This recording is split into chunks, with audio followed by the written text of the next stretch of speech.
Bonsoir. Ce soir, je vais essayer d'expliquer l'épistolaire pour pouvoir introduire Madame de Graffigny. L'épistolaire, c'est tout d'abord un roman épistolaire et construit de missives. Les missives, ce sont des lettres et ces lettres sont écrites par une seule personne. C'est-à-dire que c'est un roman monophonique où on retrouve un seul personnage qui parle, qui explique sa vie, c'est-à-dire, on y retrouve une écriture subjective, écriture sentimentale, même voire poétique, et on y retrouve également, disons, une vision intérieure de l'être du personnage. Pour les lettres d'une péruvienne, le personnage principal de ce roman de Madame de Graffigny est Zilia. Zilia est disons, une princesse qui est dans un couvent, elle habite au Pérou. Elle est destinée à épouser son frère, c'est normal au Pérou, et elle est dans ce couvent en attendant qu'elle se marie. Et la nuit de ses noces, elle fut enlevée par des Français et son amant, qui est Asa, lui, est enlevé par des Espagnols. Le destin a voulu qu'ils se séparent. Et les lettres d'une péruvienne, ce sont le témoignage de la souffrance de cette femme non encore épouse juste dans l'imaginaire, dans son imaginaire à elle, puisque elle vit à travers ses missives, elle essaye de reconstruire une vie conjugale à partir de ses lettres, de transmettre ses sentiments, ses souvenirs, sa nouvelle culture, celle de la culture française, à son amant Asa.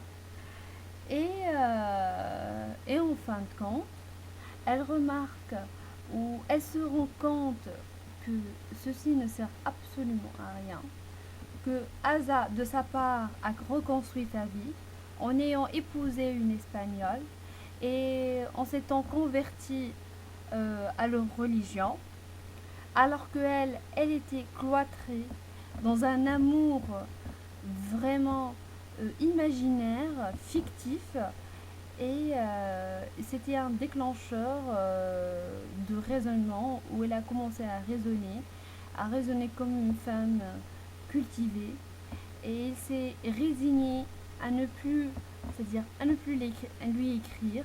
Elle s'est résignée à vivre à même la nature en France, en ayant rejeté la demande de mariage de son kidnappeur, en ayant rejeté toute l'idéologie romanesque, celle romantique, pardon, celle où la femme se suicide après avoir été soit trempée, soit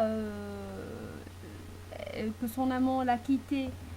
Mais non, elle était très courageuse. Elle a pris des initiatives à sa vie, celle de vivre en paix avec la nature. Madame de Graffigny évoque, c'est-à-dire ça c'est l'histoire principale.